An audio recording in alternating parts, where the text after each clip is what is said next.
আচ্ছা, বর্তমানে ব্যাংকিং খাতে যে নাজুক অবস্থা এবং এই খাতের উপরে গ্রাহকদের যে আস্থার সংকট তৈরি হয়েছে, সেই জায়গায় সব গ্রাহক, সব আমানতকারীদের একটাই প্রশ্ন যে আসলে কোন ব্যাংক ভালো আছে, কোন ব্যাংকে টাকা রাখবো, কোন ব্যাংকে টাকা রাখলে আসলে পরে সময় মতো টাকাটা ফেরত পাবো, আমার টাকাটা নিরাপদ থাকবে। এই একটা প্রশ্ন এখন কিন্তু সব আমানতকারীদের মধ্যেই। কারণ আগেও তারা কিন্তু যে ব্যাংকগুলোতে টাকা রেখেছিল, যেগুলো এখন গ্রাহকদের টাকা ফেরত দিতে পারছে না, তারা কিন্তু ভালো জেনেই দিয়েছিল। আর আগে গ্রাহকদের মধ্যে আসলে ব্যাংক মানে একটা নির্ভরতার প্রতীক ছিল। এটা ভালো খারাপ তারা আসলে ওভাবে চিন্তা করতো না। তারা যেটা চিন্তা করতো যে কোন ব্যাংক বেশি মুনাফা দিচ্ছে, সেই ব্যাংকে টাকা রাখার চেষ্টা করতো। কিন্তু বর্তমানে কিন্তু প্রেক্ষাপট একেবারে ভিন্ন। এখন কিন্তু মুনাফা কোন ব্যাংক বেশি দিচ্ছে বা ইন্টারেস্ট কোন ব্যাংক বেশি দিচ্ছে, তার চেয়েও বেশি ম্যাটার করে হচ্ছে কোন ব্যাংক নিরাপদ, কোন ব্যাংক সময় মতো টাকা ফেরত দিতে পারবে।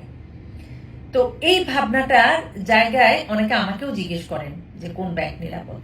তো আমি সেই জায়গা থেকে আপনাদেরকে আজকে 9টা ব্যাংকের নাম বলবো, যেই ব্যাংকগুলো এই মুহূর্তে বিনিয়োগের জন্য, টাকা রাখার জন্য নিরাপদ। এবং এই কথাটা কিন্তু আমার কথা না, এটা বাংলাদেশ ব্যাংক বলছে যে 9টা ব্যাংক স্ট্রং পজিশনে আছে, 9টা ব্যাংক শক্ত বা মজবুত ভিত্তির উপরে আছে, 9টা ব্যাংক স্টেবল অবস্থায় আছে। তো এই 9টা ব্যাংককে তাই তারা অনুরোধ করেছে যে দুর্বল ব্যাংকগুলোকে তারল্য সহায়তা দিয়ে এই সংকটকালীন সময় তাদের পাশে থাকার জন্য। তো 9টা ব্যাংক বাংলাদেশ ব্যাংকের এই ডাকে সাড়া দিয়ে দুর্বল 7টা ব্যাংককে 6,500 কোটি টাকার মতো তারল্য সহায়তা এর মধ্যেই দিয়েছে। বাংলাদেশ ব্যাংক তাদেরকে আহ্বান করছে আরো তারল্য সহায়তা যেন তারা দেয়, কারণ এই সহায়তার গ্যারান্টর থাকবে খোদ বাংলাদেশ ব্যাংক নিজেই। তো যেই 9টা ব্যাংক এই সহায়তাটা দিয়েছে, ওই 9টা ব্যাংক নিশ্চিন্তে বলা যায় ভালো অবস্থায় আছে। কারণ সে নিজের খরচ, নিজের আমানতকারীদের টাকা দেয়া বা তাদের যে সময় মতো টাকা উত্তোলন, সে সবকিছু করার পর তাদের হাতে পর্যাপ্ত উদ্বৃত্ত অর্থ আছে, যেটা তারা এই সংকটকালীন সময়ে দুর্বল ব্যাংকগুলোকে সহায়তা দিয়ে পাশে থাকছে। এই 9টা ব্যাংকের নাম বলি, তাতে আপনাদের জন্য সহজ হবে যে আপনারা কোন ব্যাংকগুলোতে টাকা রাখবেন।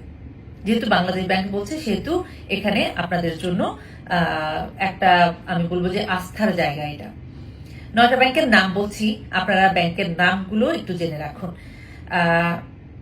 শুরুতেই রাষ্ট্রায়ত্ত ব্যাংক সোনালী ব্যাংক এই তালিকায় আছে। এই তালিকায় বেসরকারি ব্যাংকের মধ্যে আছে মিউচুয়াল ট্রাস্ট ব্যাংক, শাহজালাল ইসলামী ব্যাংক, নতুন প্রজন্মের বেঙ্গল কমার্শিয়াল ব্যাংক। এই তালিকায় আরো আছে BRAC bank, city bank, eastern bank, Dhaka bank এবং পূবালী ব্যাংক। এই 9টা ব্যাংক এই তালিকায় আছে, যারা এই সময় স্টেবল অবস্থানে আছে এবং অন্য ব্যাংককেও তারা তারল্য সহায়তা দিচ্ছে। এখন দেখেন, এই 9টা ব্যাংককে আমরা কেন ভালো ব্যাংক বলছি, বা বাংলাদেশ ব্যাংক কেন তাদেরকে ভালো ব্যাংক বলছে বা এই তালিকাটা প্রকাশ করেছে। কারণ আপনি দেখেন, কখন আপনি আরেকজনকে টাকা ধার দিবেন, যখন আপনার কাছে পর্যাপ্ত টাকা আছে, আপনি আপনার নিজের সব খরচ সামলে আপনার কাছে কিছু টাকা উদ্বৃত্ত থাকে, তখন আসলে কেউ চাইলে আপনি তাকে সেটা ধার হিসেবে দিতে পারেন। তো এই ব্যাংকগুলোর কাছেও আসলে এখন পর্যাপ্ত পরিমাণে অর্থ আছে। তারা তাদের খরচ মিটিয়ে, তাদের ডিপোজিটরদের চাহিদা মেটানোর পরে তাদের হাতেও পর্যাপ্ত টাকা আছে, যার কারণে তারা এই সময়ে দুর্বল ব্যাংকগুলোর সহায়তায় পাশে এসে দাঁড়াচ্ছে। এখন দুর্বল ব্যাংকগুলোর একটু নাম বলি, যে 7টা ব্যাংককে এই 9টা ব্যাংক সহায়তা করেছে। দুর্বল ব্যাংকের মধ্যে আছে ইসলামী ব্যাংক, সোশ্যাল ইসলামী ব্যাংক, ফার্স্ট সিকিউরিটি ইসলামী ব্যাংক, গ্লোবাল ইসলামী bank, union bank, Exim bank এবং ন্যাশনাল ব্যাংক। এই 7টা ব্যাংক এখন খুব নাজুক পরিস্থিতিতে আছে এবং তারা তাদের গ্রাহকদের টাকা আসলে ফেরত দিতে পারছে না। সেজন্যই আসলে এই সকল ব্যাংকগুলো এই মুহূর্তে এই ব্যাংকগুলোর পাশে এসে দাঁড়িয়েছে। তবে এরপরেও কিন্তু আসলে এই দুর্বল ব্যাংকগুলো কিন্তু এখনো সব গ্রাহকদের টাকা সম্পূর্ণ ফিরিয়ে দিতে পারছে না। এটা কিন্তু একটা কারণ। এটার একটা বড় কারণ হচ্ছে বাংলাদেশ ব্যাংক সকল ব্যাংকগুলোকে 11,000 কোটি টাকার মতো সহায়তা দিতে বলেছে, যে সহায়তাটা 11,000 কোটির জায়গায় 6,500 কোটি টাকার মতো সহায়তা দেওয়া হয়েছে। তো আরো মোট এই 9টা ব্যাংক সহ আরো কয়েকটা ব্যাংকেও বাংলাদেশ ব্যাংক আহ্বান জানিয়েছে তারা যেন এই সংকটকালীন সময় দুর্বল ব্যাংকগুলোর পাশে থাকে। তো আপনারা আসলে এর মধ্যে জেনে গেছেন যে কোনগুলো সবল ব্যাংক, কোনগুলোতে টাকা রাখলে আপনি নিরাপদ থাকবেন বা আপনার অর্থ নিরাপদ থাকবে, সেই হিসেবটা করে সেই চিন্তাটা করে টাকা রাখবেন। আসলে মুনাফা কে বেশি দিচ্ছে এটি আসলে বড় প্রশ্ন না, বড় প্রশ্ন হচ্ছে আপনার আমানতটা কোথায় নিরাপদ।